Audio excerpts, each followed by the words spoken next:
ముందుగా కల్వకుంట్ల కవిత గారు తెలంగాణ రాష్ట్రాన్ని అభివృద్ధి పథంలో నడిపించడానికి ఒక కొత్త పార్టీని తీసుకొని వచ్చారు. ఆ పార్టీ పేరే తెలంగాణ రాష్ట్ర సేన. మరి ఆ పార్టీని వారు ప్రవేశపెట్టినందుకు, ప్రారంభం చేసినందుకు ముఖ్యంగా వారికి, వారి పార్టీ వర్గానికి అందరికీ కూడా శుభాకాంక్షలను తెలియజేసుకుంటూ ఉన్నాం. ఒక పార్టీ ఆవిర్భావం అంటే నిజంగా చెప్పాలి అంటే అదొక చాలా పెద్ద విశేషం. ఎందువల్ల అంటే ఒక పార్టీ అంటే ఒక సమిష్టి ఆలోచన సరళిగా మనం భావించాలి. పార్టీ అంటే నిజంగా ఒక రాష్ట్రాన్ని, ఒక ప్రాంతాన్ని అభివృద్ధి పథంలోకి, అలాగే ప్రజల మనోభావాల్ని అర్థం చేసుకొని ముందుకు తీసుకొని వెళ్ళటానికి సంసిద్ధమైనటువంటి ఒక శక్తిగా, వ్యక్తిగా, వ్యవస్థగా, అలాగే ఇది అన్ని రూపాల్లో ముందుకు తీసుకొని వెళ్ళగలిగిన సామర్థ్యం ఉన్నటువంటి ఒక ప్రాతినిధ్యం వహించే ఫ్రేమ్వర్క్గా మనం భావించాలి. అంత శక్తి ఉంది ఒక పార్టీలో. కాబట్టి ఈరోజు మనం చూస్తూ ఉన్నాం, తెలంగాణ రాష్ట్ర సేన అనేటువంటి ఒక పార్టీ ప్రారంభమైంది తెలంగాణలో. మరి పార్టీని ప్రారంభించినటువంటి కల్వకుంట్ల కవిత గారు చాలా ఆసక్తికరమైనటువంటి అంశాలను కూడా ఈ సందర్భంగా మనకు తెలియజేశారు. అదేమిటి అంటే వారు అనేక అంశాలను ప్రస్తావించారు. అసలు ఈ పార్టీ ఎందుకు పెట్టారు, అలాగే ఈ పార్టీ పేరు పెట్టడం వెనుక కూడా చాలామంది అనేక రకాలుగా మాట్లాడుతున్నటువంటి, తీసుకుంటున్నటువంటి నేపథ్యంలో ఈ పేరు ఎందుకు పెట్టాము, అలాగే ఫ్లాగ్ని ఆవిష్కరించారు. మరి ఆ జెండా యొక్క అభిప్రాయం ఏంటి, అందులో ఉన్నటువంటి ఉద్దేశం ఏంటి, ఇవన్నీ కూడా చాలా స్పష్టంగా చక్కగా చెప్పినటువంటి నేపథ్యంలో వారు ఇవే కాక అసలు పాత టీఆర్ఎస్ పార్టీ, అసలు టీఆర్ఎస్ పార్టీ ఆవిర్భావానికి మూల కారణమైనటువంటి పార్టీ అధినేత సొంత వారి తండ్రి అయినటువంటి కేసీఆర్ గారి మీద కొన్ని ఆసక్తికరమైనటువంటి వ్యాఖ్యలు చేశారు. మరి వారు చేసినటువంటి వ్యాఖ్యలు ఏంటో మన దగ్గర ఉన్నటువంటి బైట్ ద్వారా విందాం. విన్న తర్వాత వారి మనోభావాన్ని మనం పరిశీలన చేద్దాం, అనలైజ్ చేసే ప్రయత్నం చేద్దాం. PCR, please play that bite. అప్పుడున్న టీఆర్ఎస్కి నేను కూడా నా రక్తాన్ని, నా చెమటని, నా సమయాన్ని కుటుంబంతో, పిల్లలతో గడపాల్సిన టైంలో టీఆర్ఎస్ పార్టీ బలోపేతానికి పనిచేసిన వ్యక్తినే నేను కూడా. ఆనాటి కేసీఆర్ వేరు, ఇప్పటి కేసీఆర్ వేరు. ఆనాటి కేసీఆర్కి తెలంగాణలో చేనేత కార్మికులు చచ్చిపోతుంటే భిక్షాటన చేసిన కేసీఆర్ ఆనాటి కేసీఆర్. ఇయాలటి కేసీఆర్ మారిన మనిషి, మనిషి, మన మనిషి కాదు. ఏమైంది ఇయాలటి కేసీఆర్కి? హైడ్రాలో ఇల్లు కూలిపోతుంటే అరుస్తున్నారు, అన్నా ఎక్కడున్నావు రా, వచ్చిండ్రా? రాలే. వెలుగుమట్లలో ఇల్లు కూలితే వచ్చిండ్రా? రైతులకు వర్ష బీభత్సమయ్యి మొత్తం పొలాలు మునిగిపోతే వచ్చిండ్రా? చేవెళ్ళ దగ్గర బస్ యాక్సిడెంట్ అయితే వచ్చిండ్రా? ఎక్కడ చిన్న కష్టం వచ్చిన ప్రజలకు ఆ సారు రారు, ఆ సారు రారు. 10 ఏళ్లలో ముందుకు పోతలేదంటే, ఎవరన్నా తెలంగాణ పట్ల ప్రేమ ఉంటే, పాలమూరు పట్ల ప్రేమ ఉంటే, కృష్ణా నీళ్లు వాడుకోవాలంటే మన కేసీఆర్ అయ్యుంటే ఆ పాలమూరు రంగారెడ్డి ప్రాజెక్ట్ కాడ కుర్చేసుకొని అది కట్టిస్తుండే. ఏం చేసినారు మారిన కేసీఆర్ గారు? పంజాబ్ పోయినరు, గుజరాత్ పోయినరు, బీహార్ పోయినరు. మేము మొత్తం రాష్ట్రంలో పీక్ కట్టలు కట్టం, నేషనల్ పార్టీ పెడతామని పోయినరు తప్పితే తెలంగాణ ప్రజలను పట్టించుకోలేదు. ఒకటే మాట అడుగుతున్నా, మన కేసీఆర్ అయ్యుంటే ఆనాడు తెలంగాణ బిడ్డలు కష్టపడితే బయటకు వచ్చి నా బిడ్డలకు ఇబ్బంది అవుతుందని కొట్లాడిన వ్యక్తి నాకు కూడా ఉంది. నాకు తండ్రి కావచ్చు, అది వేరే విషయం. కానీ ఒక రాజకీయ నాయకుడిగా వారు ఈ మధ్య రాజకీయ పరిణితి కోల్పోయి మాట్లాడుతూ ఉన్నారు. కేటీఆర్ గారు మాట్లాడిందంటే ఓకే అనుకోవచ్చు, ఆయనకు పెద్దగా తెలియదు పాపం. కానీ కేసీఆర్ గారు అనే మాట ఏంటంటే, ప్రజలు తప్పు చేసిండ్రు. ఓకే, ఒక సెకండ్ నేను ఒప్పుకొని దాన్ని, ఒక సెకండ్ అనుకుందాం. ప్రజలు తప్పు చేస్తే నేను ఒక తల్లిగా అడుగుతున్నా, నేను నా కొడుక్కో మాట చెప్తా, వాడు వినలేదనుకో, కింద పడ్డాడు అనుకో, ఇడిచిపెడతానా? దగ్గర తీసుకొని మంది అనా? ఓకే, ప్రజలు తప్పు చేసిర్రు అనుకోండి, మీకు అధికారం ఇవ్వలేదు అనుకోండి, ఒక కర్కోటకుడి పాలన నడుస్తుంది అలా తెలంగాణలో. ఇబ్బంది పడుతున్నారు ప్రజలు. అందుకే అంటున్నా, ఆయన మన కేసీఆర్ కాదు, మారిన కేసీఆర్, మరబొమ్మ లాంటి కేసీఆర్. కాబట్టే ఇవాళ నేను నిలబడి యుద్ధం చేస్తూ ఉన్నా. కాళేశ్వరంలో జరిగినటువంటి అవినీతి, ఒక మాట ఆలోచించాలి. మన కేసీఆర్ అయితే ఏమన్నాడు అప్పుడు ఉద్యమంలో? నా బిడ్డ కానీ, నా కొడుకు కానీ తప్పు చేస్తే తీసి పారేస్తా పార్టీలోకి వెళ్ళన్నారు. ఇవాళ నేనేం చేసిందే మీకు తెలియదా? నేనేం చేసిన? కాళేశ్వరంలో అవినీతి జరిగిందన్నమాట చెప్పిన. అంటే అవినీతి జరిగిందని చెప్పిన నన్ను బయటేసి అవినీతి చేసిన పందికొక్కుల్ని పక్కన కూర్చోబెట్టుకున్నారు చూడు. అది మన కేసీఆర్ కాదు, అది మన కేసీఆర్ కాదు. కాదు, ఆత్మలేని మరబొమ్మ ఇప్పుడున్న కేసీఆర్ మన కేసీఆర్ కాదు. మన కేసీఆర్ అయితే కళ్ళెత్తి చూసే ధైర్యం ఉండకుంటుండే, కాళ్ళు మొక్కేటటువంటి తత్వం ఉంటుండే. మనం ఇప్పుడు వింటూ ఉన్నాం కల్వకుంట్ల కవిత గారు ఆవేశంతో ఆవేదనతో చెప్తున్నటువంటి అనేక అంశాలను కనుక మనం ఒక్కసారి పరిశీలన చేసినట్టయితే వారన్న మాటల్లో ఏ విధమైనటువంటి నేపథ్యం మనకు కనిపిస్తోంది అనేటువంటి ఒక రీసెర్చ్ మనం చేసినట్టయితే కొన్ని అంశాలు చాలా స్పష్టంగా కనిపిస్తున్నాయి. వారు చెప్పిన దాంట్లో ఉన్నటువంటి సెంట్రల్ పాయింట్ ఏంటి అంటే అసలు ఈ పార్టీ ఆవిర్భావానికి కారణం ఇంతకుముందు పాత టీఆర్ఎస్ పార్టీ ఆవిర్భావానికి కారణమైనటువంటి కేసీఆర్ గారు ఎవరైతే ఉన్నారో వారు ఆ కేసీఆర్ గారు ఇప్పుడు ఉన్నటువంటి కేసీఆర్ గారు చాలా వారిద్దరి మధ్య అంతరం ఉంది. అంటే అప్పటి కేసీఆర్ గారు ఇప్పటి కేసీఆర్ గారికి చాలా భేదం ఉందని చాలా స్పష్టంగా చెప్తూ ఉన్నారు. ఆయన మన మనిషి, ఈయన మరమనిషి అనేటువంటి ఒక వైవిధ్యభరితమైనటువంటి మాట కూడా అన్నారు. అసలు ఆంతర్యం ఏంటి అని ఒకసారి చూసినప్పుడు ఒకప్పుడు కేసీఆర్ గారంటే ప్రజల మనిషి, కేసీఆర్ గారంటే నిజంగా ఎక్కడ ఏ అన్యాయమైనా ముఖ్యంగా తెలంగాణకు సంబంధించినటువంటి ఎవరు ఏ మాట అన్నా కూడా వారు ఏ స్థాయిలో ఉన్నా కూడా వెంటనే ప్రతిఘటించి అలాగే ఆ అంశం వైపు ప్రజలందరి దృష్టిని కూడా కూడగట్టుకొని వెళ్ళి దాన్ని సాధించే వరకు నిద్రపోనటువంటి ఒక పోరాట యోధుడు అలాగే ధీరుడు. మరి ఈరోజు కేసీఆర్ గారు కవిత గారు చాలా స్పష్టంగా చెప్తున్నారు ఎన్నో రకాలైనటువంటి అన్యాయాలు జరుగుతున్నాయి, ఎన్నో రకాలైనటువంటి వారు అనేది ఏంటంటే ప్రస్తుతం ఒక కర్కోటకుని యొక్క పరిపాలన అనేటువంటిది కొనసాగుతున్నటువంటి నేపథ్యంలో కూడా మీకు తెలంగాణ రాష్ట్రంలో ఉన్న ప్రతి ఒక్కరు కూడా మిమ్మల్ని బాపు అంటున్నారు. మరి బాపు అని అన్నప్పుడు మీకు వారి పట్ల వాళ్ళందరినీ మీరు పిల్లలుగా చూడవలసినటువంటి ఒక బాధ్యత లేదా? ఎంతసేపు పవర్ ఇవ్వలేదు కాబట్టి వాళ్ళు తప్పు చేశారని మీరు వారి గురించి పట్టించుకోకుండా ఉండడం ఎంతమాత్రం సమంజసం? పిల్లలు తప్పు చేస్తే పెద్దలు వారిని ఏ విధంగా అయితే దగ్గరికి తీసుకొని మళ్ళీ సరైనటువంటి మార్గంలో ప్రవేశపెడతారో అటువంటి బాధ్యత మీకు లేదా అని చాలా స్పష్టంగా ఆ వేదిక నుంచి పిలుపునిస్తూ ఉన్నారు, ప్రశ్నిస్తూ ఉన్నారు కూడా.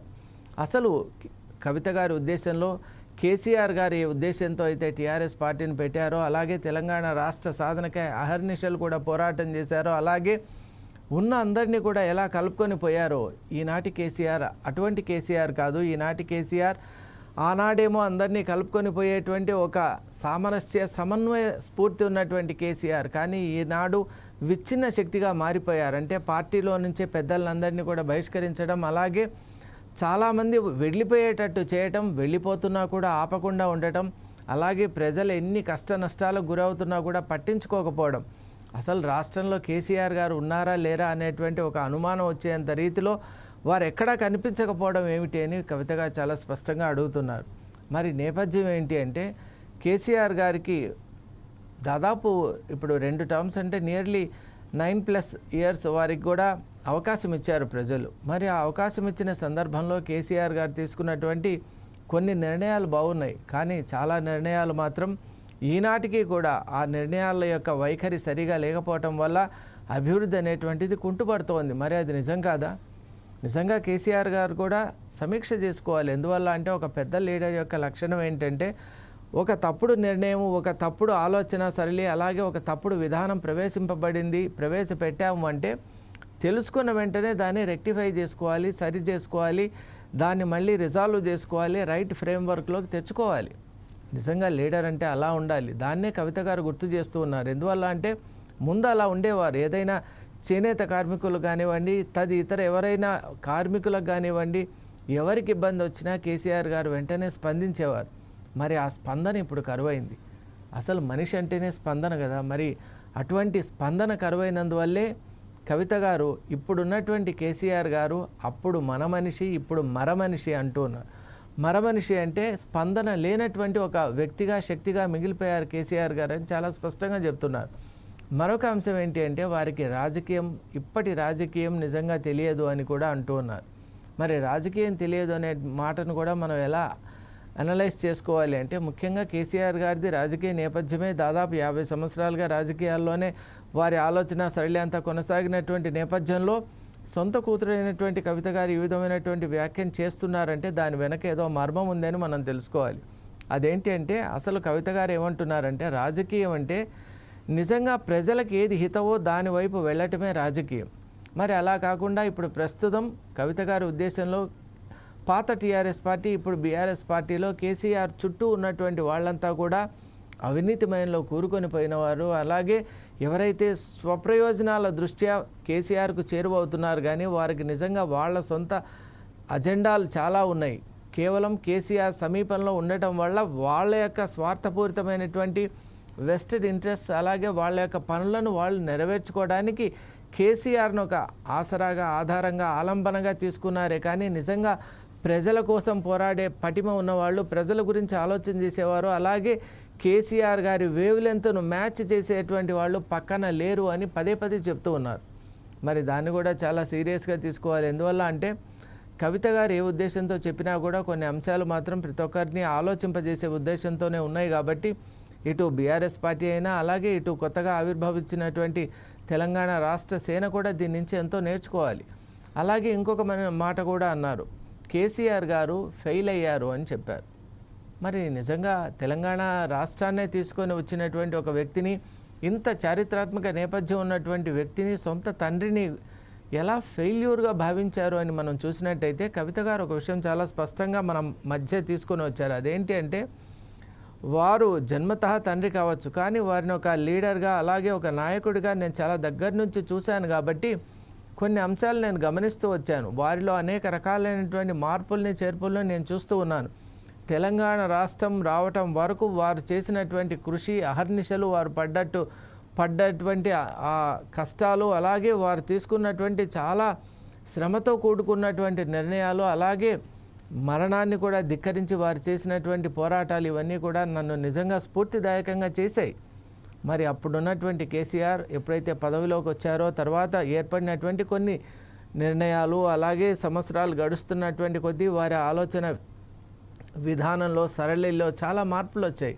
దాన్ని కవిత గారు ఏమంటున్నారంటే ఫెయిల్యూర్గా భావిస్తున్నారు. ఫెయిల్యూర్ అంటే రాజకీయం చేయటం చేతకాకపోవడం అని కాదు, రాజకీయం చేసే విధానంలో వారు తీసుకున్నటువంటి నిర్ణయాలు నిజంగా ఏదైతే తెలంగాణ రాష్ట్రానికి హితవో శ్రేయస్సునిచ్చేవో అవి కాకుండా కొంతమందికి మాత్రం మేలు చేసే నిర్ణయాలుగా ఉన్నాయి. And that is the failure అంటున్నారు. మరొక ముఖ్య విషయం, నాయకుడి వెంట ఉండేటువంటి శక్తి ఎలా ఉండాలి అంటే చుట్టుపక్కల ఉన్నటువంటి అడ్వైజర్స్ కానివ్వండి, క్లోజ్డ్ సర్కిల్, కోటరీ అని మనం అంటాం, అది ఎలా ఉండాలి అంటే నాయకుని ఆలోచన సరళిని ముందుకు తీసుకొని వెళ్ళేటట్టు ఉండాలి. కానీ కవిత గారు చెప్తున్నారు ఈనాడు కేసీఆర్ గారి చుట్టూ ఉన్నటువంటి కోటరీ ఎలా ఉందంటే వాళ్ళ నిర్ణయాలను కేసీఆర్ గారి మీద రుద్ది వాటిని అమలు చేసుకునేటువంటి విధానంలో వాళ్ళు ఉన్నారు కానీ అసలు కేసీఆర్ గారిని పట్టించుకునేవారు లేరు. అందువల్లే కేసీఆర్ గారు పంజరంలో చిక్కుకున్నటువంటి ఒక చిలుకలాగా మారిపోయారని అర్థం వచ్చేటట్టు కూడా మాట్లాడారు. దాంట్లో అర్థం ఏంటి అంటే అసలు కేసీఆర్ గారికి స్వాతంత్రం తన పార్టీలోనే లేదు అనే అంశాన్ని కూడా చెప్తున్నారు. And that is the biggest failure అని కవిత గారు చెప్తున్నారు. కాబట్టి ముఖ్యంగా మన పక్కన ఉండేటువంటి వ్యక్తి ఎలా ఉన్నారు, అలాగే పార్టీలో కలుపు మొక్కల్ని తీసివేయవలసినటువంటి బాధ్యత పార్టీ అధినేతకు ఉంటుందండి. అది ఏ పార్టీ అయినా కూడా కలుపు మొక్కలు ఉన్నంతకాలం పార్టీ అభివృద్ధికి నోచుకోదు. కాబట్టి ఖచ్చితంగా టైం టు టైం కలుపు మొక్కలను మనం పార్టీ నుండి దూరం చేయాలి. కానీ ఆ విషయంలో కేసీఆర్ గారు పూర్తిగా విఫలమయ్యారని చెప్తుంది. And that is one of the failures. ఇక అన్నిటికంటే బిగ్గెస్ట్ ఫెయిల్యూర్ కవిత గారు చెప్పింది ఏంటి అంటే అసలు కేసీఆర్ గారు తెలంగాణ రాష్ట్రాన్ని ఎందుకు కావాలని కోరుకున్నారు, అసలు మనమంతా కూడా తెలంగాణ రాష్ట్రం ఎందుకు అంత పట్టుబట్టామంటే తెలంగాణ రాష్ట్రం రావాలి, వస్తేనే మన భవిష్యత్తు మారుతుంది, తెలంగాణ రాష్ట్ర భవిష్యత్తు మారుతుంది, ప్రజల భవిష్యత్తు మారుతుంది, అసలు బంగారు తెలంగాణను మనం నిర్మించుకోవాలనేటువంటి ఒక ఉద్దేశంతో ఉత్తమమైనటువంటి లక్ష్యంతో ఈ తెలంగాణ రాష్ట్రాన్ని మనం ఆవిర్భవింపజేసుకున్నాం. కానీ అసలు జరిగిందేంటి, మనకు ఒరిగిందేంటి? తెలంగాణ రాష్ట్రం వచ్చిన తర్వాత అన్ని పార్టీల్లాగానే తెలంగాణ రాష్ట్ర సమితి కూడా అనేక రకాలైనటువంటి విచ్ఛిన్న శక్తులకు లోబడింది. ముఖ్యంగా కేసీఆర్ గారి యొక్క ఆలోచన సరళి స్థానికంగా ఉన్నటువంటి సమస్యల్ని వారు రిజాల్వ్ చేసి స్థానికంగా ఉన్న వ్యవస్థల్ని బలోపేతం చేసి ఇక్కడ ఉన్నటువంటి వనరులన్నీ కూడా ప్రజలకు అందేటట్టు చేయడంలో వారు ఆలోచన చేయకుండా ఎంతసేపు పార్టీని ఇప్పుడు స్థానికంగా ఉన్న పార్టీని జాతీయ పార్టీగా మార్చుకోవాలనేటువంటి ఒక వైఖరితో ముందుకెళ్లారు. అందువల్లే మనం చూసాం బీహార్ కానివ్వండి, బెంగాల్ కానివ్వండి, ఢిల్లీ కానివ్వండి, ఇలా దేశంలో ఉన్న నలుమూలలా పెద్ద పెద్ద లీడర్స్ని కలవడం, టీఆర్ఎస్ను 2022లో బీఆర్ఎస్గా కూడా మార్చడం, ఇవన్నీ చూశారు కవిత గారు. వీటన్నిటి యొక్క ఆంతర్యం ఏంటి అంటే పార్టీని విస్తరింపజేసుకోవడం, పార్టీని పెద్దగా చేసుకోవడం, ఒక నేషనలిస్టిక్ పార్టీగా మార్చుకోవచ్చు. ఎప్పుడు అసలు తెలంగాణ రాష్ట్రం అభివృద్ధి బాటను పట్టిన తర్వాత మీరు ఈ చర్యలు తీసుకోవాలి. అసలు తెలంగాణ రాష్ట్రం ఏర్పడింది కానీ అభివృద్ధికి నోచుకోకుండా ఉన్నటువంటి నేపథ్యంలో మీరు వీటిని పట్టించుకోకుండా జాతీయ స్థాయి గురించి ఆలోచన చేయడం అనేటువంటిది సమంజసం కాదు అని ఈ మాటల్లో చెప్తూ ఉన్నారు, మనకు తెలియజేస్తున్నారు. అది నిజంగా కేసీఆర్ గారు బంగారు తెలంగాణ సాధన చేయలేకపోవటం అనేటువంటిది బిగ్గెస్ట్ ఫెయిల్యూర్ అని కవిత గారు చాలా స్పష్టంగా చెప్తున్నటువంటి నేపథ్యంలో ఈ మాటల్ని మనం లాజికల్గా అర్థం చేసుకోవాలి. ఎందువల్ల అంటే పార్టీ ఆవిర్భావానికి ఉన్నటువంటి లక్ష్యాలు ఏవైతే ఉంటాయో వాటిని ఎప్పుడైతే ఆ పార్టీ విస్మరిస్తుందో ఖచ్చితంగా ఆ పార్టీ తన యొక్క ప్రకాశాన్ని, తేజస్సును, అలాగే ప్రజలపై ఉన్నటువంటి పట్టును కోల్పోతుంది. అది ఏ పార్టీ అయినా కూడా సరే, జాతీయ పార్టీ అయినా, స్థానిక పార్టీ అయినా. ముఖ్యంగా స్థానిక పార్టీగా ఆవిర్భవించినటువంటి టీఆర్ఎస్ పార్టీ స్థానికంగా ఉన్నటువంటి అంశాలను విస్మరించి జాతీయ స్థాయిలో తన యొక్క కాంట్రిబ్యూషన్ చేయాలి అనేటువంటి ఒక అతి ఉత్సాహం చూపించడం వల్లే ఇటువంటి బిగ్గెస్ట్ ఫెయిల్యూర్ ఏర్పడింది. అలాగే రాష్ట్రంలో కూడా పవర్ను కోల్పోయింది, పట్టును కోల్పోయింది, ప్రజలకు దూరమైంది అని కవిత గారు చెప్తూ ఉన్నారు. కాబట్టి ఇవన్నిటి ఆలోచనలు, ఈ రకరకాలైనటువంటి మాటల వెనక ఉన్నటువంటి ఉద్దేశం ఏంటి అంటే అసలు తెలంగాణ రాష్ట్ర సమితి ప్రారంభమైన రోజు ఆ పార్టీ మనసులో ఏది ఉందో, ఏ లక్ష్యం ఉందో, తెలంగాణ ప్రజల గురించి ఎటువంటి ఆలోచనలు ఉన్నాయో క్రమక్రమేణా బీఆర్ఎస్గా రూపాంతరం చెందిన తర్వాత అటు జాతీయ స్థాయికి వెళ్ళలేకపోయారు, ఇటు స్థానిక సమస్యలపైన పోరాటం చేయలేకపోయారు.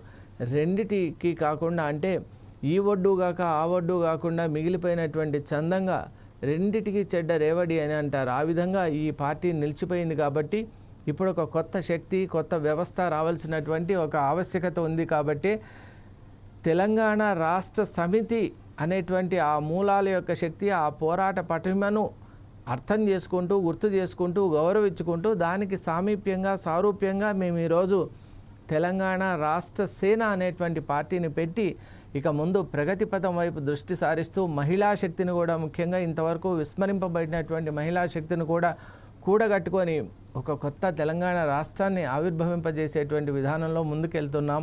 దానికి కృతనిశ్చయంతో ఉన్నామని వారు తెలియజేస్తూ ఉన్నారు. కాబట్టి మరి ఈ విధానంలో వారు సఫలీకృతులు ఎంతవరకు అవుతారనేటువంటి అంశాలు ఇవన్నీ కూడా ఇట్ ఈస్ టూ అర్లీ. ఎందువల్ల అంటే పార్టీ ప్రారంభమైంది, వారికి కూడా ప్రజలతో కలవాలి, తమ యొక్క ఉద్దేశాలని ఇవన్నింటినీ కూడా ప్రజలకు పరిచయం చేయాలి, విస్తృతంగా పర్యటనలు చేయాలి, అన్ని వర్గాల్ని కలవాలి.